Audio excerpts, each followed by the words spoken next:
Welcome back, Brave Adventurers. I'm your host and Dungeon Master Kyle, and today we dive into another somber chapter of our journey. With the weight of recent loss hanging over our heroes, we have a recap from the previous session brought to us by Lady Tatiana. Honestly, to say the day has been filled with chaos would be oversimplifying what actually happened. I went from feeling extreme pride in myself for being able to save the jewels that Talus seemed to care about so very much, to hearing the truly heartbreaking scream from Io. When I stood, my eyes quickly scanned the room, looking for the vile woman who attacked us, ready to give her a piece of my mind.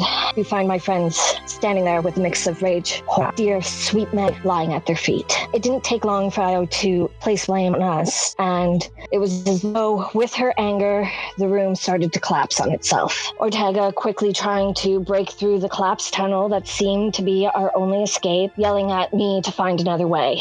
Immediately, I grabbed Talus and started looking near the tomb where the strange figure of a man once stood, and only by accident discovered that the jewels were our only way out. Maybe if I had figured it out sooner, I could have carved a hole big enough to get all of us through, but with the time given, I could only get those of us who were alive. The tunnel collapsed behind us, with poor Maggie's hand forever reaching. Parrish said some words.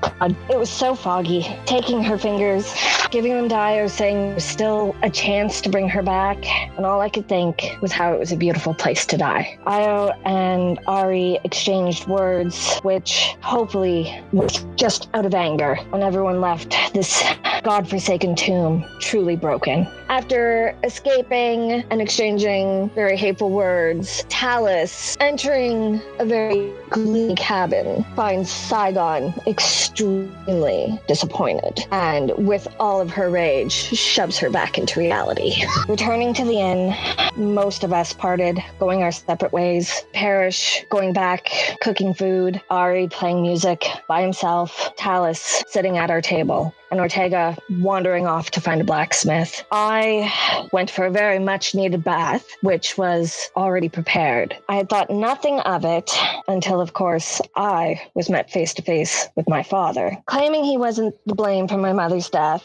and that I'm more like him than I thought, he bestowed me with a gift as well as a warning. Meanwhile, Parrish is downstairs talking to himself, or, well, more of an alter ego. And shortly after, Talus is found rummaging through my bags, looking for her jewels. After sneaking out of the bathhouse, she runs into Ortega in the hallway, and after he gives her a very heartfelt apology, she denies knowing where I was, and he goes on his way. Shortly after finding the things she was looking for the most, she goes and leaves the tavern, leaving my bag in a room that I no longer slept in. So, of course, once I found my bag, I had a very good hunch on exactly what happened. As Ari, Ortega, Parrish, and Lady Tatiana regroup in the ready room, the sting of their fallen comrade's absence is palpable, and the bonds of trust feel more fragile than ever. As Captain Talus moves with newfound secrecy, her motives veiled even from her closest companions. What trials await in this world that seems increasingly unforgiving? How will they rebuild what's been shattered? And what secrets will come to light as Talus's hidden agenda unfolds? Join us as we embark on this somber, uncertain chapter where every choice holds the weight of their collective fate. So Ortega's gonna make his way back to Parrish and ask him where he put that meal. You find Parrish behind the bar, just polishing glasses, bottles, bar. Oh, Ortega, I hope your conversation went well. Could have been a little longer, but it went much better than I anticipated. I, for some reason, thought I was gonna get screamed at. Your dinner's on the stove. Let me grab it for you. Appreciate it. I pulled you aside earlier, but really it was just to say, in my memories of you, what I can cobble together, you seem unburdened, and for whatever it's worth, I'm happy for you. I'll never be unburdened, Parrish. Some conversations you don't remember, but I really don't want to bring that one back up right now. Maybe another time. Well, as long as you're here, I was hoping you would do me the favor of filling me in on a bit of what I might miss. From what I've collected, we haven't been together long, but think it would be best to get the story straightened out for myself, especially if I will stay with you a bit longer. I don't know why exactly we're in that dungeon. I know it has something to do with jewels. I hope whatever we found in there was worth it to all of you for what seems we've all given up. Well, Parrish, except for me and Ari, we all met a few months back. Maybe it was a month, maybe it was 2. Time's a little fuzzy. We were on a boat for a while. Meta, it's been a year. Weird, just gotta say. Sorry, go on. We met in a place called Jago, some festival of Avandra.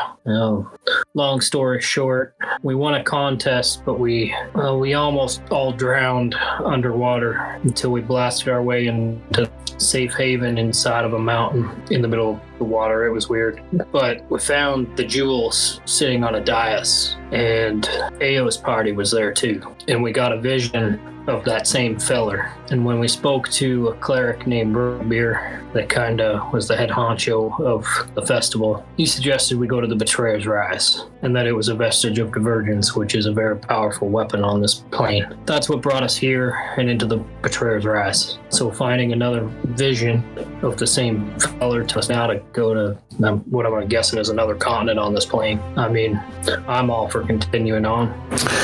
The part you're missing about me is that I'm forever on the run. I don't want to be anywhere too long. And we've definitely been in Bazazan way too long.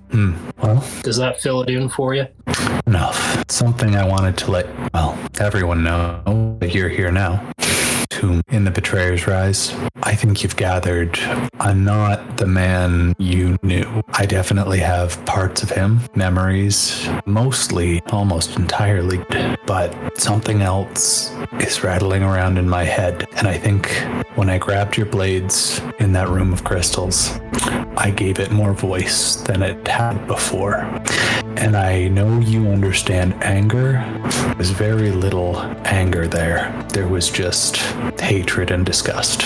And I'm afraid if I were to ever give it too much control, I might be a danger to all of you. So if that ever happens, please get everyone away. That sentence, Parrish. It's not going to come to that. I think you're right. But it would be remiss of me to not at least make you fully informed. I do appreciate that. I prefer standing at the back to watch everyone's back, mainly because I used to be a leader, and now I feel more like a shepherd. It's a peaceful life. Peaceful is what I need. Well, I appreciate being able to get that off my chest. I hadn't quite put it all together until we got back. Well, I think Alice took her turn running off somewhere. I still haven't found Tati, but no big deal. I think Ari's still over there in the corner. Oh. Speaking of, we all could probably do with some rest. Oh, we're definitely going to need a sleep tonight, that's for sure. Hey, listen, for what it's worth, though, Ari went to bed, Ari's not asleep, and Ari's going to come downstairs to see who's still up later.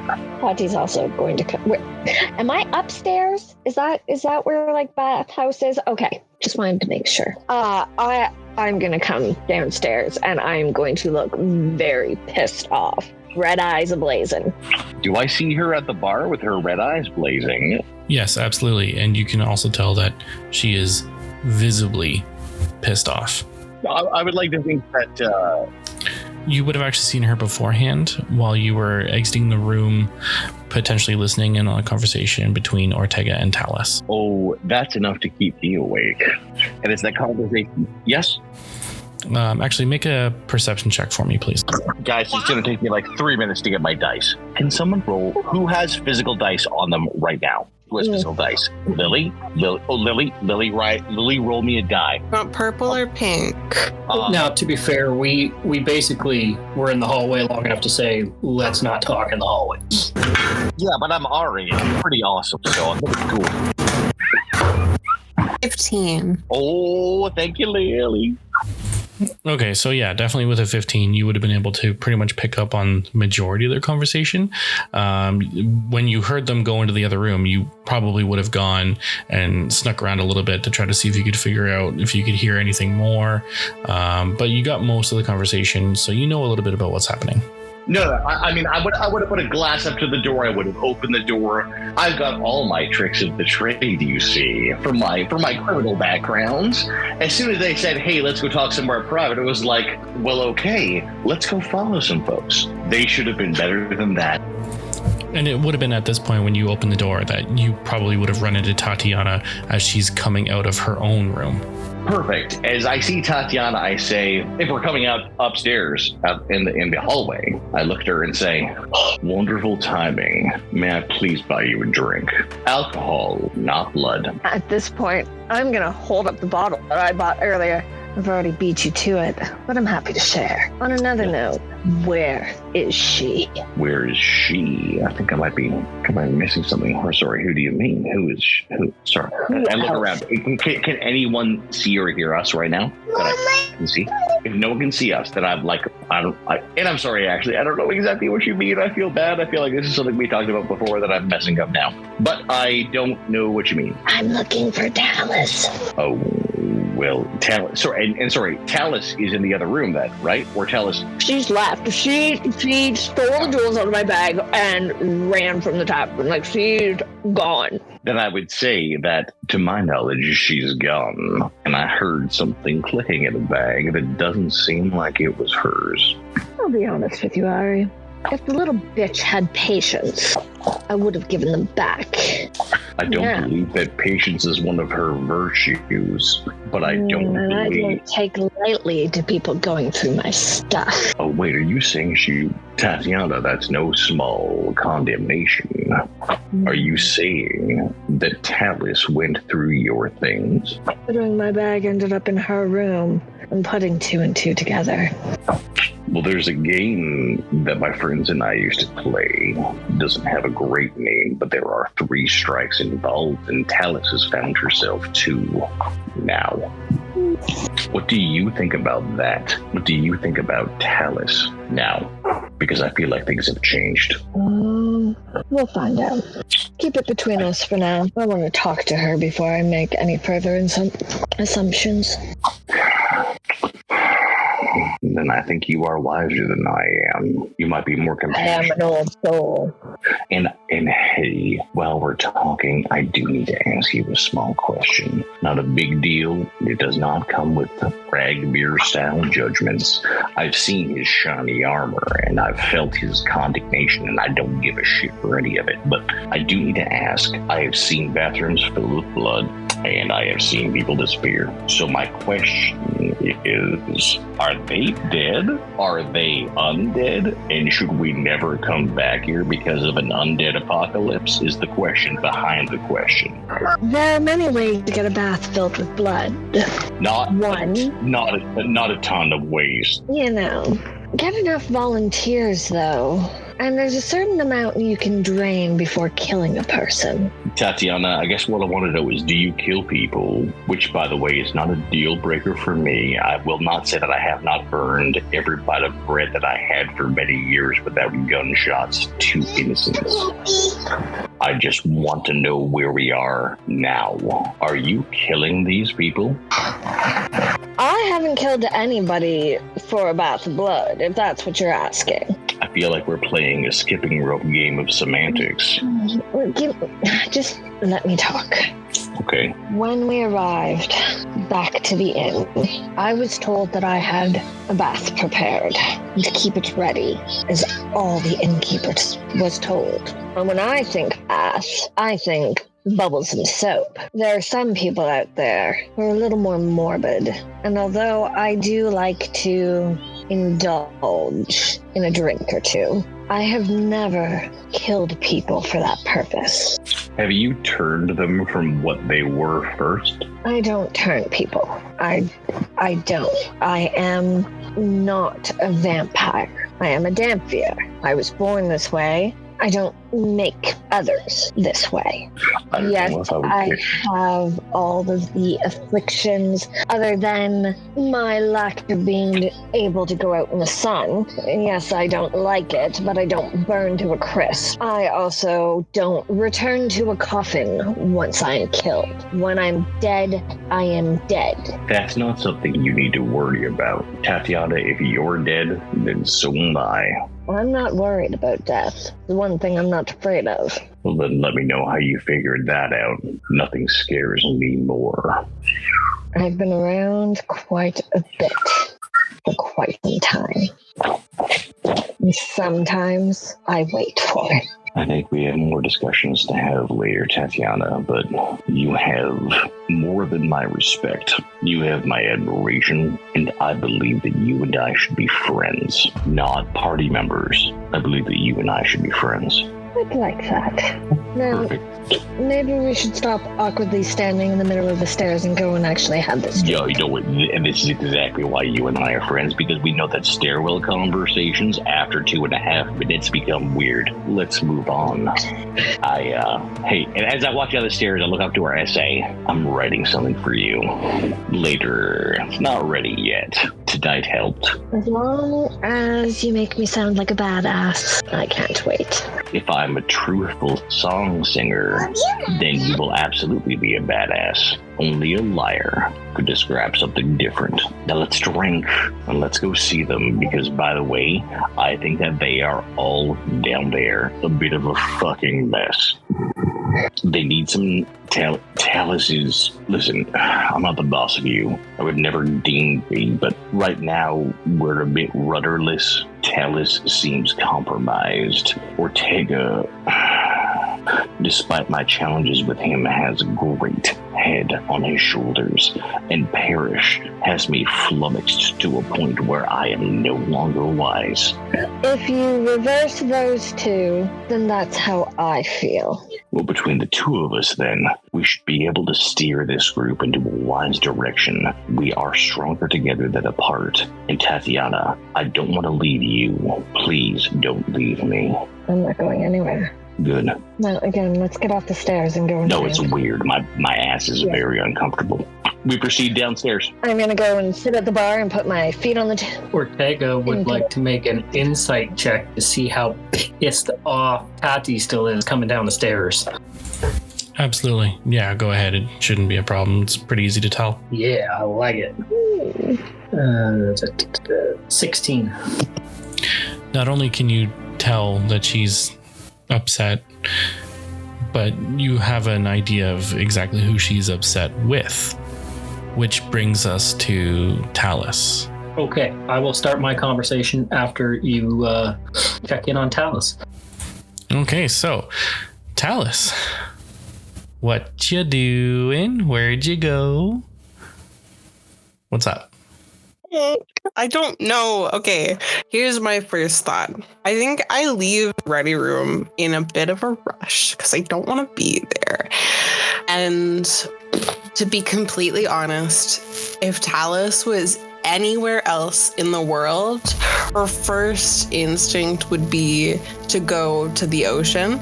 And we're in a God's forsaken desert with no freaking ocean. So I think she's a little lost. So maybe she just starts wandering.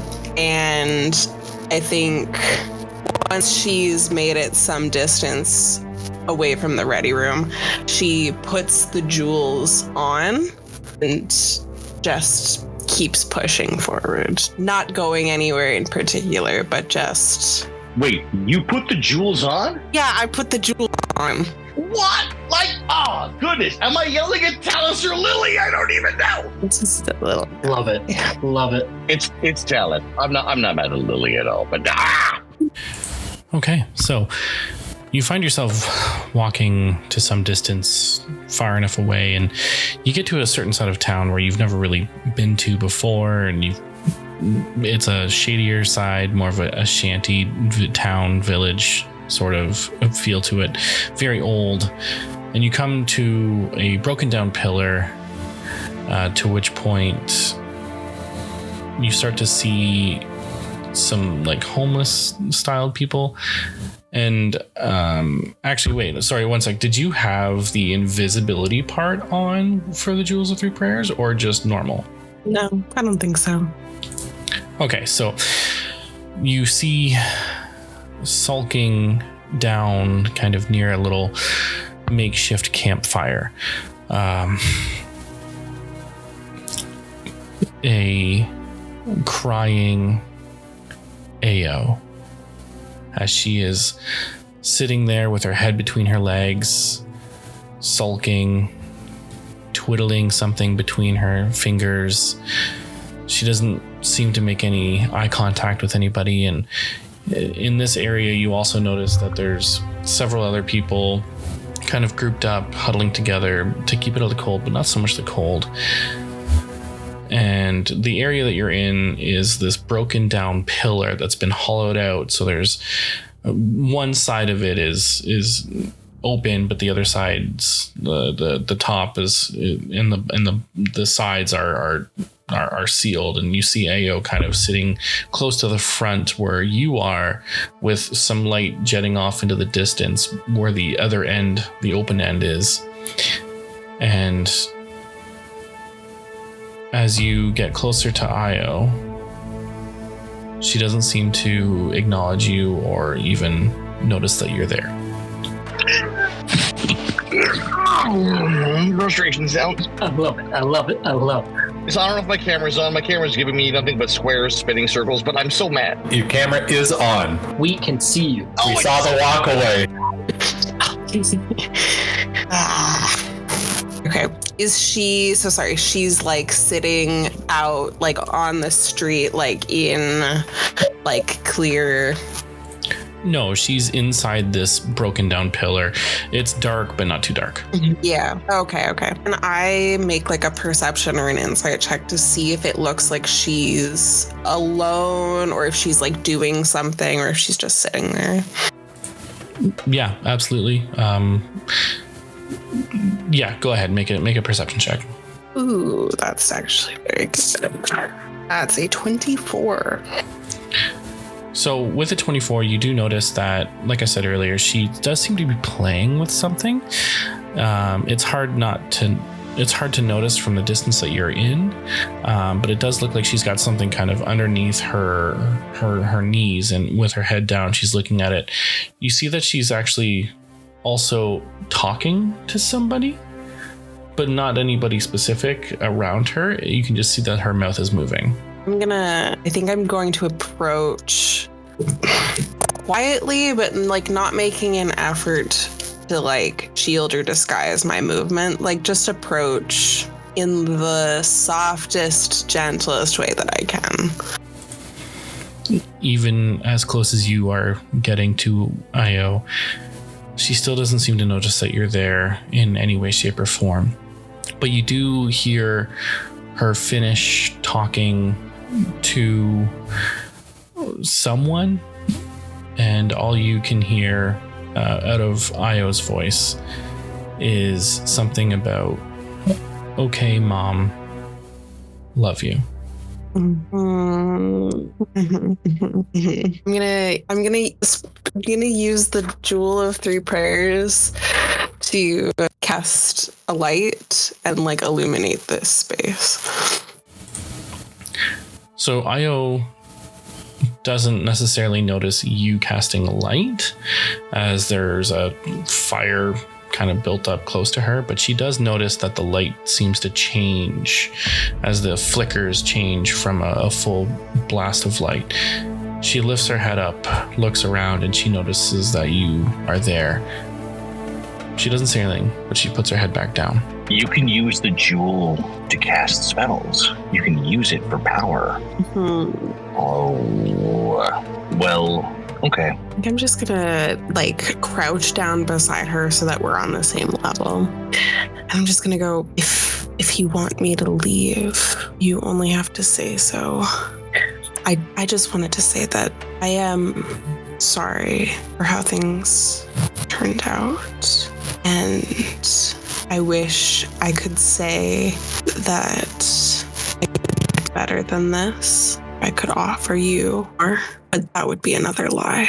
So I guess this is it.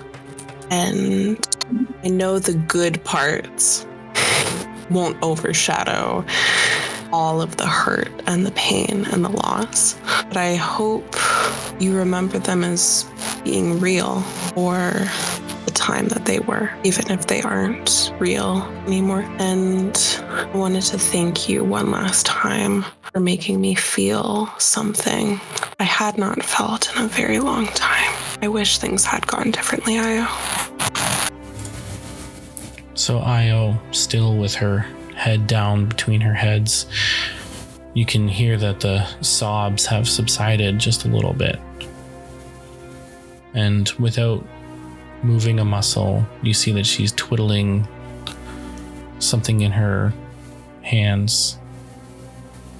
It's the finger of Maggie. She sighs for a moment and says, No, I do not want you to go. In fact, I actually very much appreciate you coming to find me. I don't know what to do. I just had a conversation with my mother, and she's very sorry for everything that's gone on. I thought the lady in red, Alicia, I thought she was on our side.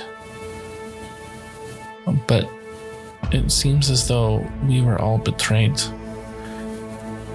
She did say, though, that something was going to happen and it was going to be your fault. I don't know if I can believe her, but with what happened with Maggie, it's hard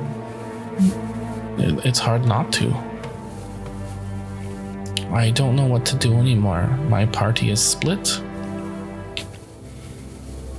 We are scattered.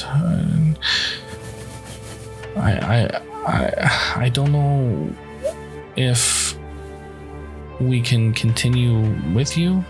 I don't know if we even have a chance to. Dermot, he wants to go find a way to free to revive Maggie. He wants to go find Ragbeer and bring the fingers to Ragbeer, but that's so far away, and I don't think it's going to be enough time. Galcerad and Irvin,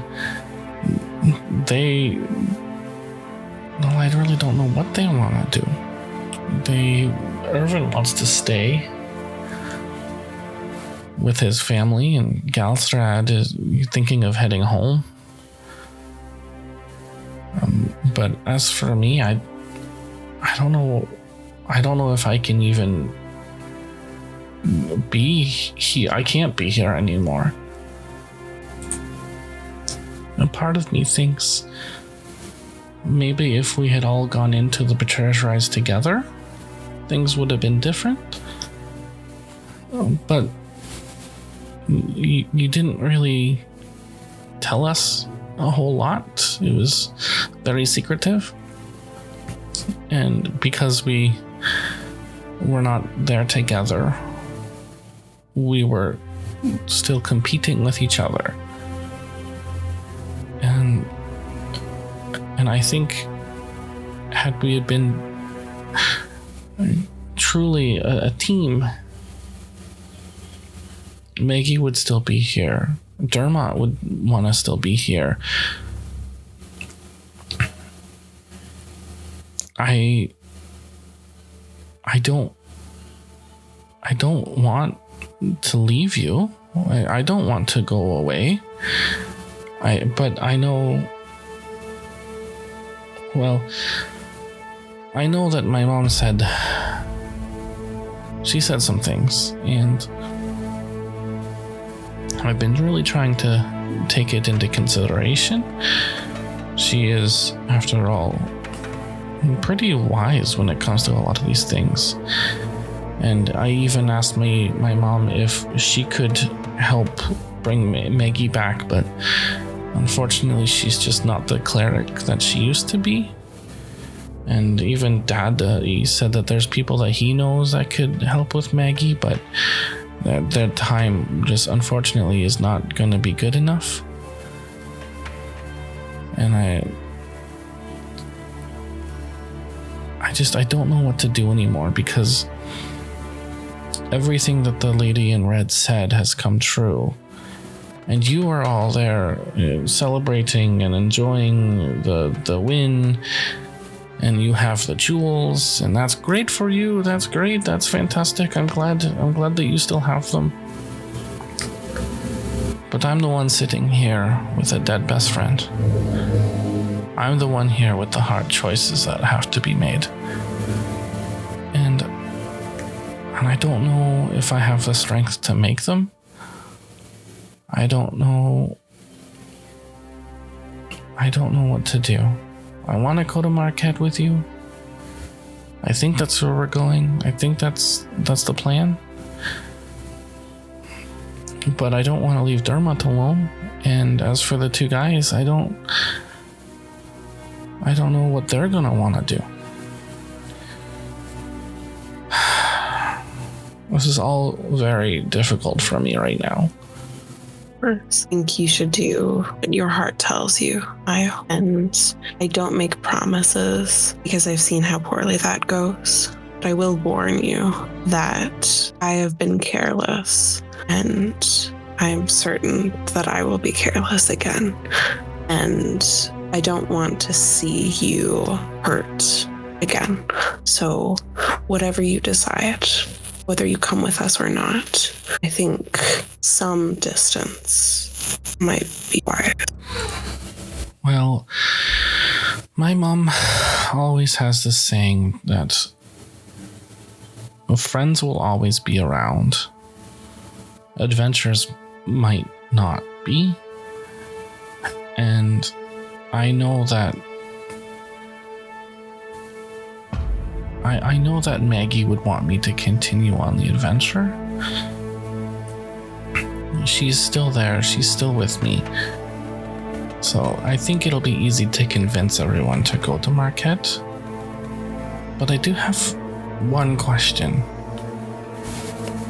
What happened to you? It's a long story. One that I do not have the time or the inclination to share. And it's just another reason that I don't do this, Iowa. Sorry. I really wish that I could be better than this. But I am too prone to mistakes and have too much unfinished business, too many unkept promises.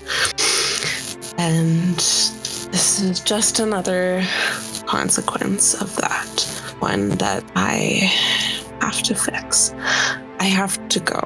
I have other things to do tonight, but I'm sorry, and I wish you the best. And I think she's just going to wander off, again, in no particular direction.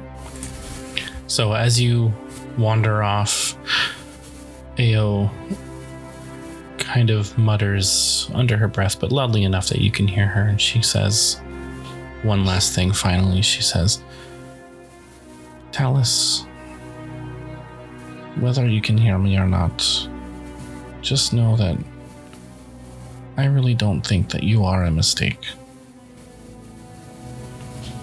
And I hope that everything works out for you. And she puts her head back down. And as the proverbial camera pans out of this hole and zooms back into the ready room, we're brought back to Ortega and the conversation to be had.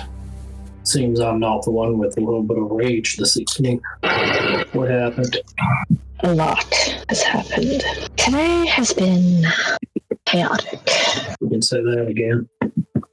We've all been through an emotional day. I'm sure that none of us are thinking straight right now and making irrational decisions. No, what's been worse, that damned tower or being back in this inn. It's been non-stop, and I'm tired. I mean, how the hell has this tavern been chaotic? It's a tavern. We come here to drink. And tonight the drinks are not working as much as I want them to. I still don't understand why you're so pissed. I'm gonna stare Ortega right, just like deep set on your face. I went from being perfectly happy with the members in this party to possibly not being able to trust one of them.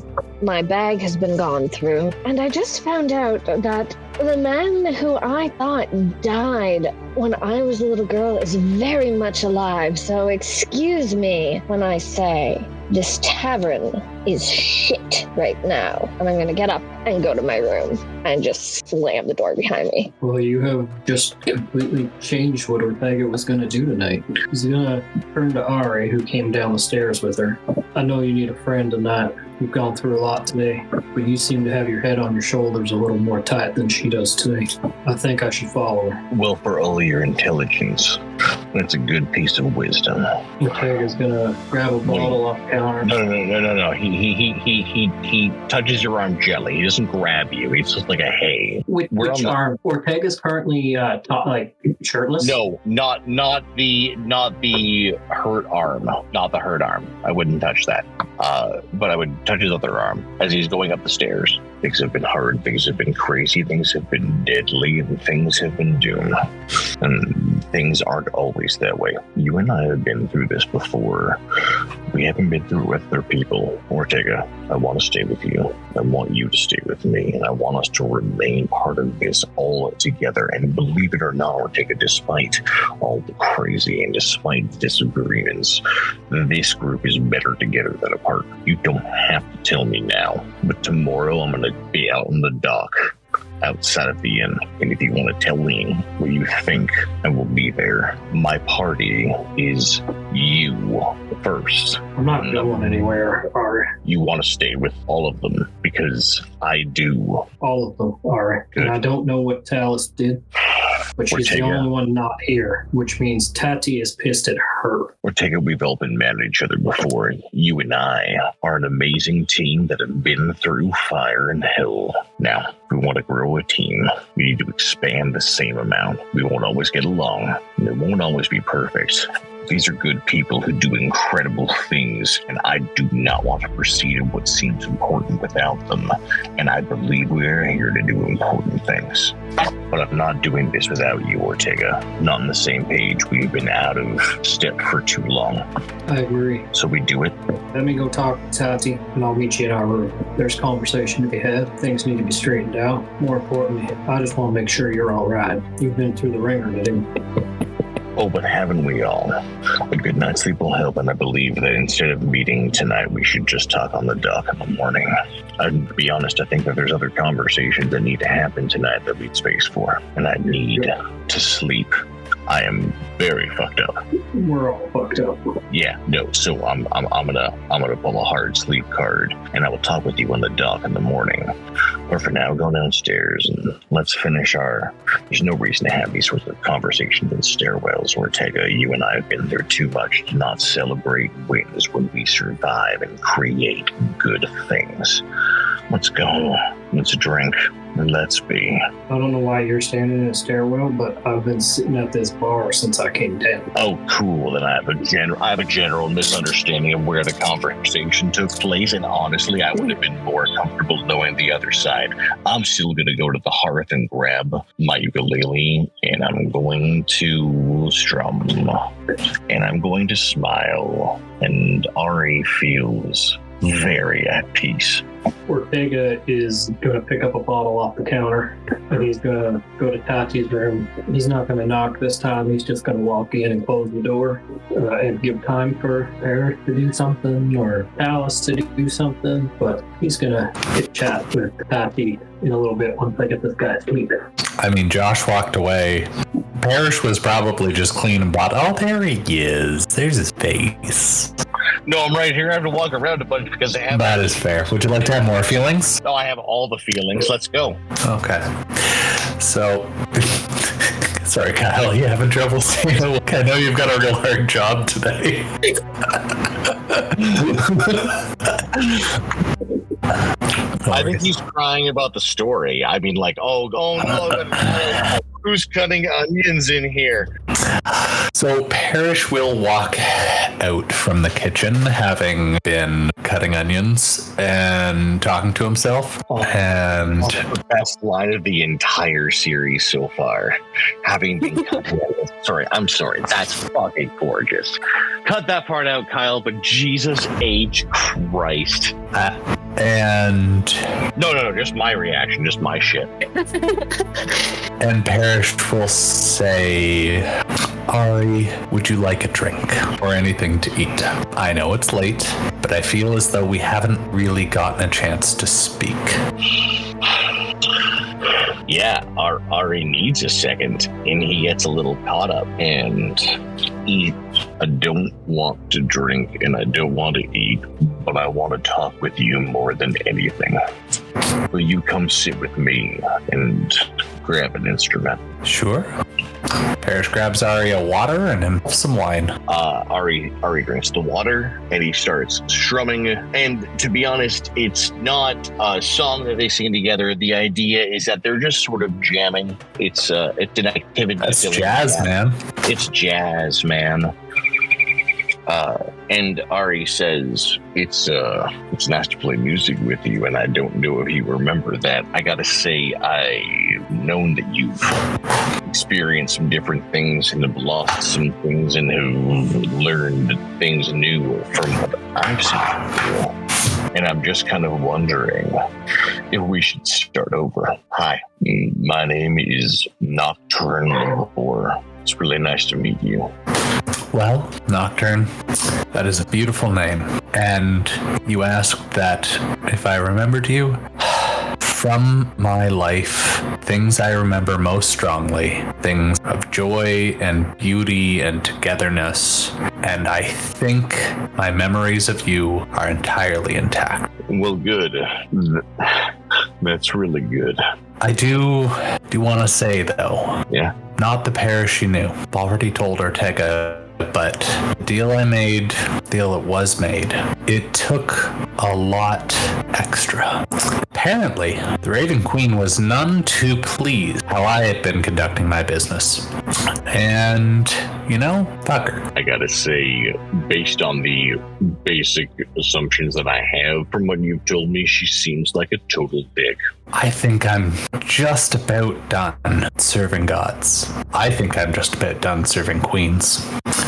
You're really good at serving food. I would much rather serve food, and I would rather serve those around me. And I think, maybe this is hindsight, but I think I feel a lot more alive now. But something I wanted to tell you, and I've already told Ortega, everyone else. I don't know if there was enough good times to bring just that back. Something else came back with me, swimming around in my head. It is none too pleasant. It's a fraction of another soul, from what I can tell, and it's certainly got its qualities. That sounds awful, and it sounds familiar. We may not be experiencing the same things, but I know what it is to feel like part of you is different and broken. Well, this is the only part of me that I've ever really known. Might be two parts, different people. That's me.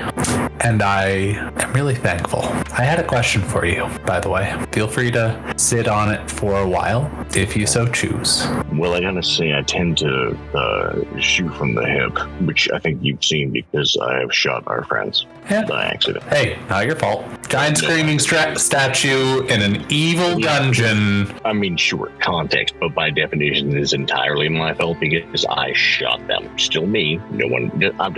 Let's proceed. Still shot them. Let's go. What are you gonna do with your second chance? Everything. Not one missed opportunity, not one missed chance, not one shot taken that didn't need to be pulled. I'm gonna do everything. I shouldn't even be here, Parrish. Neither should you, and I feel like that's something that we might have in common that I care about. I think I agree, first of all. Second, no more. Why don't we just be who we want to be? Make our mark on history how we want. Help who we can. Absolutely.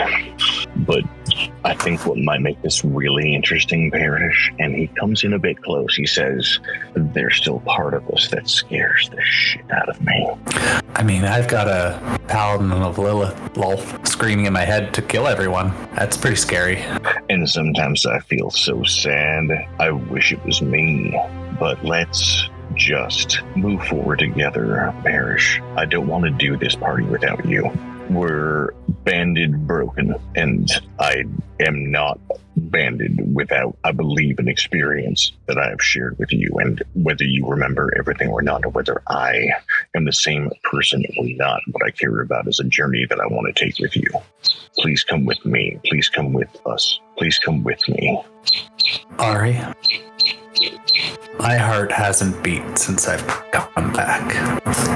I don't mean that metaphorically. I mean that quite literally. You're a person I talk to, a man I trust, and someone I share a lot with. I don't hear your heartbeat, I talk to you. And if that stays, I don't think that I really have a problem with Parrish. I don't understand everything. I'm not a wise or learned man. But I want to learn, and I want you to teach me. And I want to move forward with this whole crew, this motley assortment with Talus. As pissed as I am at her, we absolutely need who she is and who she can be. I told her something terrible, Parrish. I said that she could be amazing and that she was shit, which is what I always say to myself. I have ignored Tatiana's wisdom and ability to know more than I've ever been able to see. And Ortega has made me feel as strong as I've ever felt, and that somehow made me feel bad. Parrish, I gotta change all this, and I want us all to go forward together. Then let's do it. Then let's do it, Parrish. Look, there is something about this group that is special, and I don't plan on abandoning anyone. I don't. Parrish, before we're going to jump on a boat or move to a place, what do you see in them? Tell me. Parrish is going to take a second with that. He's going to drink his wine. Apologies. No, that's good. That's good stuff. That's the sauce right there. Maybe it's just that I came back, whatever form this is, with all of you. Maybe it's just that I feel like all of you are good, but could be better. If there was a choice between you all and others, I don't know right now why I say I would rather choose you, but I would. Maybe I'll give that more thought. As long as you're all okay with my situation. Which is, a split part of your consciousness into an ancient, mostly evil entity. I just want to make sure we're on the same page if we're going to be honest, right? Am I wrong? That's a good executive summary. We're still in negotiations. We're still in talks. Negotiation or talking points start at a point of evil. I'm just saying it tips the hat. That's fair. Yeah, no, definitely evil. Yeah. Violent. I didn't even know a lot about Lolth, the Spider Queen, but apparently, big fan. So that will trip Ari, right? Wouldn't that trip Ari for all sorts of stuff that he's recognized from his visions and things? Yeah. Oh, I probably know his name is Utvar Pak, right? I'll drop it. He drops the name Utvar Pak. Ari says, piercing name, and does not pursue it. I don't know if this happened before, but I had a bunch of charcoal sketches, like half a book's worth. This must have taken a week or two. I'm sorry, Lee. I'm so sorry. Are you in character? Are you in meta? Or? Oh, this is in character. Oh shit! You came across me all at the statue of Utvar Pak. I had been there for a week or two. Okay, but you were talking to Kyle. You weren't talking to me. You weren't talking to No, I was talking to you. Oh, I was talking to Ari. Ari then would say, okay, well shit then. Fuck. Oh, fuck. Well, what inspired your drawings exactly? Was it all the statue, or was it feelings, thoughts, shadows, specters? Don't know. Stabbings? Don't know. You have the book? Sure. Have a look. I don't know if I can draw like that anymore, but I will investigate everything in his book as hard as I can. I haven't gotten my dice yet, but this is my dice roll to do. Give me for a moment. Yeah. Sorry, bud. Have I drawn the connection between that and the voices that I've heard in my previous experiences? Okay, great. Sorry, we play this game over months. Okay, well.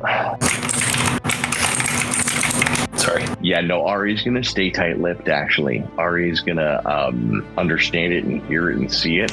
And to be honest, what I really want to do is I'm going to again play a song that I wrote called Come Back From Where You Went To, which we can drop in the chat or whatever. Back from where you went to. Yeah. And I want to, as I play it, I kind of want to watch Parrish and see what see how he reacts, see what he does. And while I play it, I'm going to give myself bardic inspiration for any deception checks he might give. So I'm going to give myself bardic inspiration playing this song because you know what? It slaps. I don't have any left. It's the same night. I'm out. DC 20. Okay, guys, listen. Sorry, my kids have moved my dice bag. I need someone I really trust to roll for me. I need someone who believes in what I'm doing right now to roll for me. Who believes in me? Do you know what? Honestly, Lee, yes, roll. Rolled you a 9. Well, then add like a 3 to a 12, which is still not great. But yeah. Oh no, I've got to be more than that. Yeah. So a 14, lucky 14. You know, everybody's favorite Rotten Tomatoes rating to go see a movie for. 14 out of 20. That's still a 70%. But what I'm saying is, isn't that really the line that people make judgment choices on? I guess Parrish would not give anything away other than enjoying the song and rolling a 21 to performance to accompany. And I think maybe we pass the scene on from there. Yeah. Cool.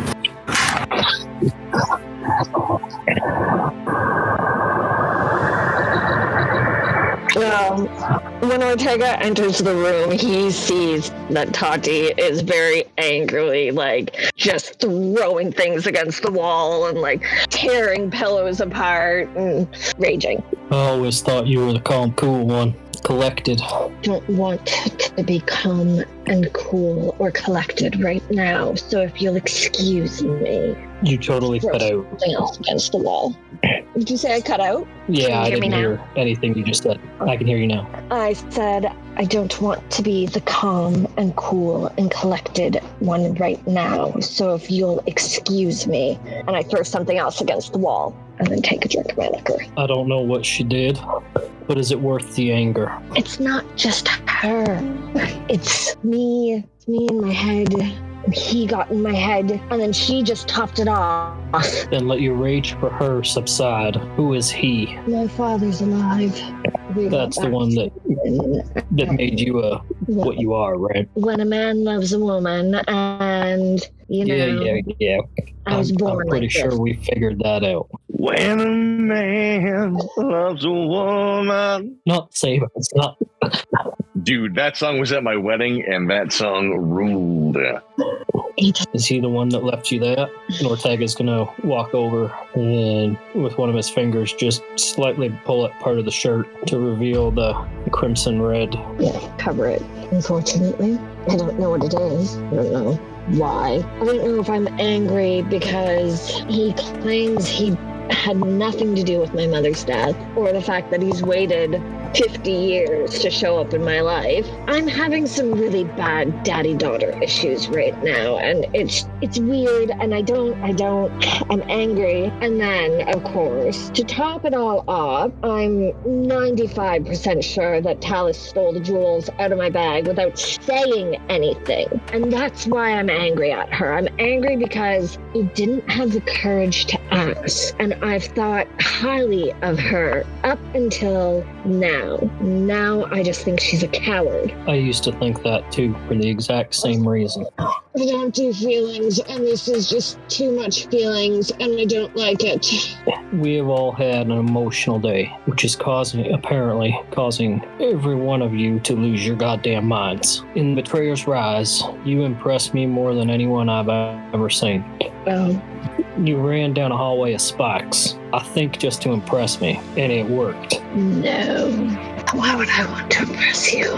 Maybe. I don't know. I told you all my story, and I don't really think I deserve to be impressed, but I was. And now you're acting like a goddamn crybaby. You still haven't really told me why you're mad. Your dad showed up. I don't really see a reason why you're mad at that. Alice stealing the jewels, yeah, I can get why you're mad, but you're just mad that she didn't ask. I'm mad because I feel like she doesn't trust me.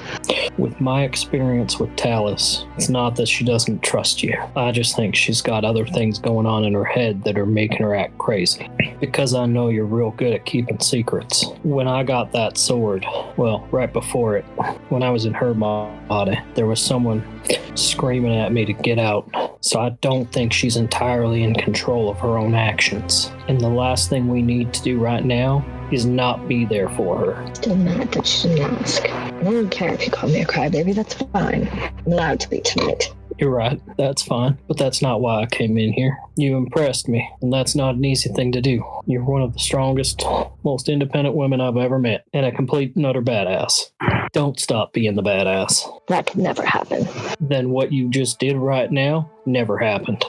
Good, now your rage is awesome, so black screen. Right. If that was like an audience fade to black, that's where people start to stand up and clap. Yeah, excellent. Excellent. Oh, wow. Yeah, I think we found the recipe. Tegan needs a fade to black so he doesn't say one last thing. Yeah, no, avoidance of the last thing. And now this code, so I heard none of that. Oh. You'll hear it back and you'll love it. It's great stuff, man. Oh man. I feel like I need a cigarette. I don't smoke, by the way.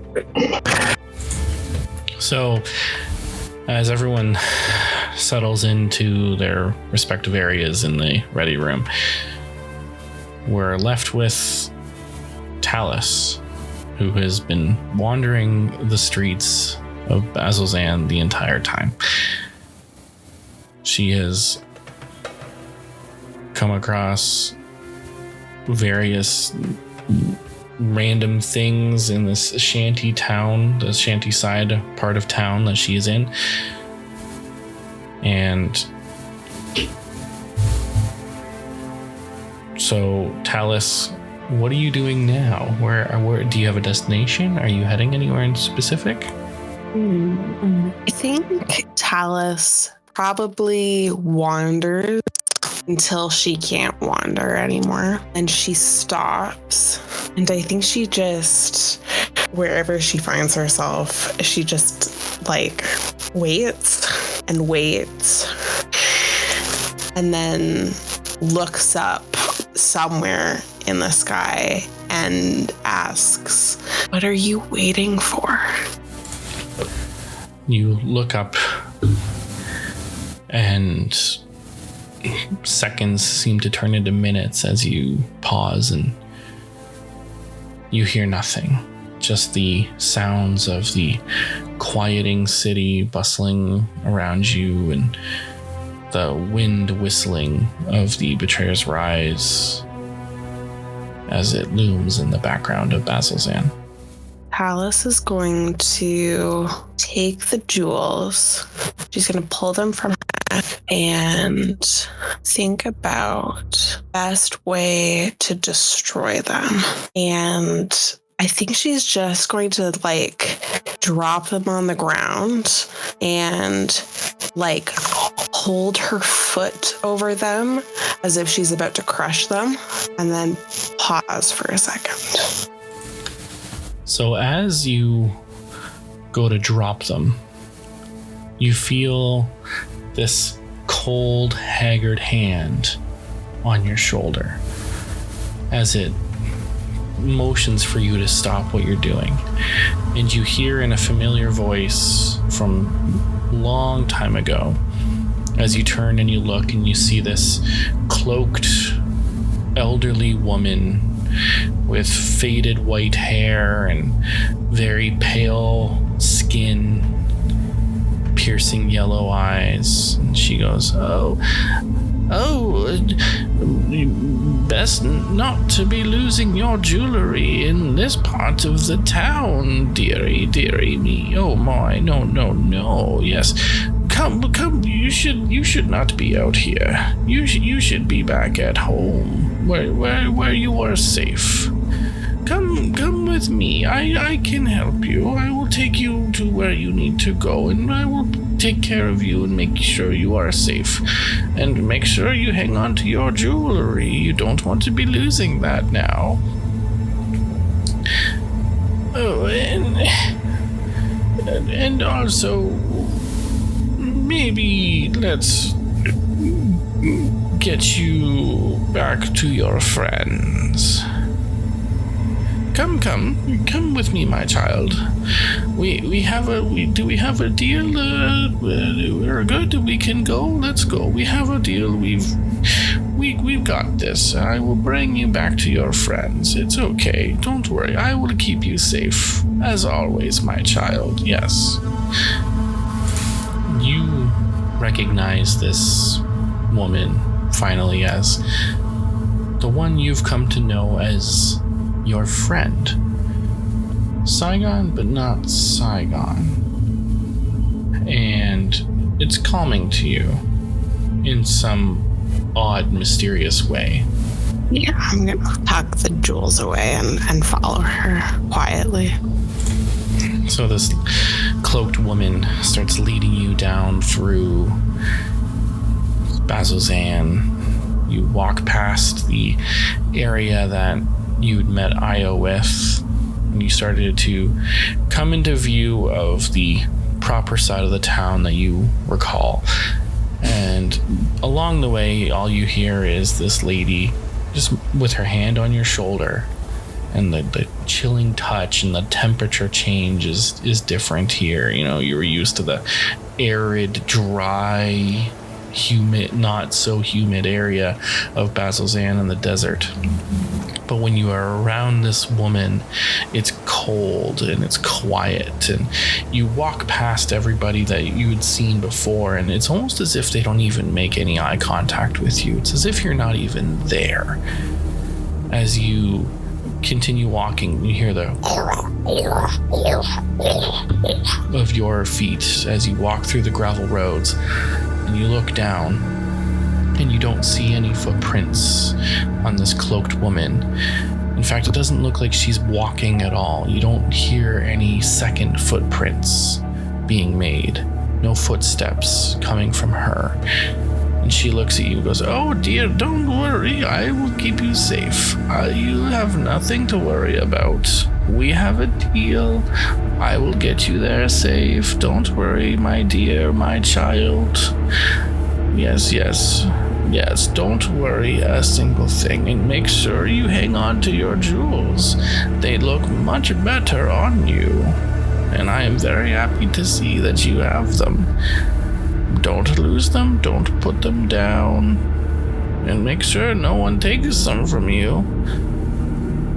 Again, as you continue on, you hear the footsteps once more. You don't see any more footprints again. The hand slowly loses its grip as you get closer to the ready room. And during this time walking, all you hear is this muffled, like, tone-deaf noise.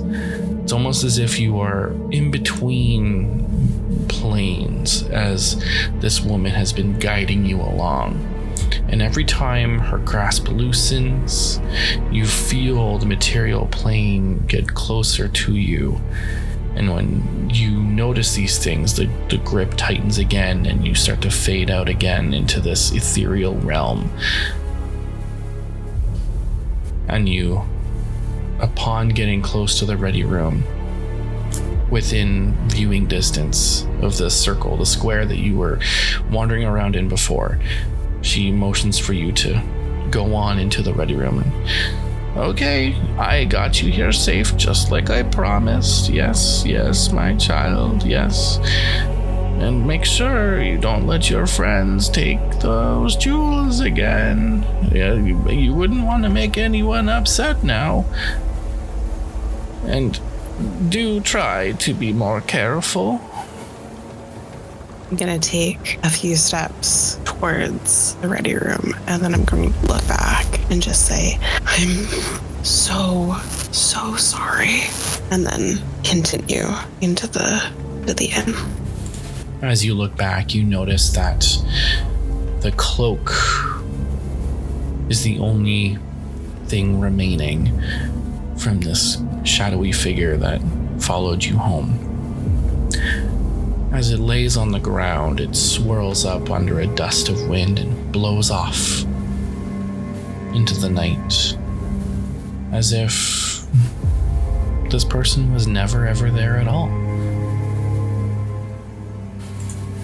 You walk into the ready room, and you notice that there's, at this point, really nobody around except Parrish, who is sitting at the bar, minding his own business. Every now and then you might see him as you walk in. He was kind of having a conversation, but it also looked like he was just kind of mumbling to himself as if it was nothing. I'm going to stand by the door and look over to Parrish and wait and see what he does. I didn't see you eat before you left. Kept a plate warm for you. I don't think I had to sleep before, but I certainly don't now. So you should come eat your fill and get to bed before too long. I am very happy that you came back. For a second there, I wasn't sure that I would, but I'm just gonna quietly, slowly make my way over, have a seat. So before I ask you what the hell happened tonight and why Tatiana was so mad at you, it was obvious. I wanted to ask you some others. First of all, are you okay? I'm always okay. I have to be. I don't know. You don't seem that good at deception. I'd roll for that. So good at deception. That's a roll. That's a perfect roll. That's a 12. Thank you very much. Oh no, my insight's only 11. Oh no. Sure. I don't know if anyone who went into the Betrayer's Rise is okay in a sense that they're happy with what went on there. Now, I don't know what capacity you have for emotional now, but there's been a question eating at me for a while. When you brought me back, because I don't think it was just me. I don't think it was just my god. And it seems like you had a hand in it. What was it that you gave up? Oh no, Parrish. I didn't really give up anything. You don't have to answer right now. You don't have to answer ever. It's just that it's just not that.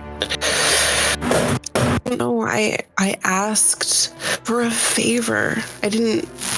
It's not like I sacrificed something to get you back. It's just like having an arrangement with a friend where I do something and she helps me out when she can. And so it's not really, a sort of equivalent exchange or anything like that. It's more nuanced than that and more complicated. And so it's not that big of a deal. Like I said, you don't have to explain it to me now or ever, but it is something that was bugging me that I wanted to know. By the way, if anyone ever tells you it's too complicated for you to understand, don't trust that. Plus, it seems like you're a good enough liar to know easy to convince people they can't understand something. And so did you do whatever you had to do while you were out? Probably not, but that's okay. Well, it feels like I'm just berating you with questions at this point. I'd be happy to answer one in return, or at least pour you a drink. By the way, I think there's a tiny evil paladin living in my head. Didn't get brought back quite right. Probably going to have a larger conversation with everyone, but I don't know. Seemed like the kind of thing to tell people, especially if you're going to be traveling with them for a while, which I hope to. I hope we can take those gems wherever they need to go. Ari asked me why I want to stick with you guys. I know there's a reason at one point, but I think that reason was something my god wanted me to do. And as I told Ortega, fuck her. Can I ask a question, Parrish? Yeah, absolutely. Don't you feel like you had everything there, laid out for you, clear? How could you give that up? How could you trade it for uncertainty and pain and suffering? Well, that's a pretty big question. And I can only answer as much as what got left here. By my approximation, Raven Queen took what she wanted. Fortunately for me, that was the good little soldier. That was the one who wanted to do her bidding, wanted to follow the strands of fate and sure they get tanked. I followed that for a really long time. That wasn't ever without pain or suffering. I don't really expect much different now, but if you're asking me if it's better, two souls inhabiting one body, one telling the other, carry out the orders of some god I don't know about. Yeah, because everything I do feels like I'm shaping who I am, unbound by fate, unbound by expectation. With that, every good thing that I bring into the world, that's just bonus. So if you'd ask the other guy, answer you've gotten. But for me, dying's the best thing I've ever done. I'll be honest with you.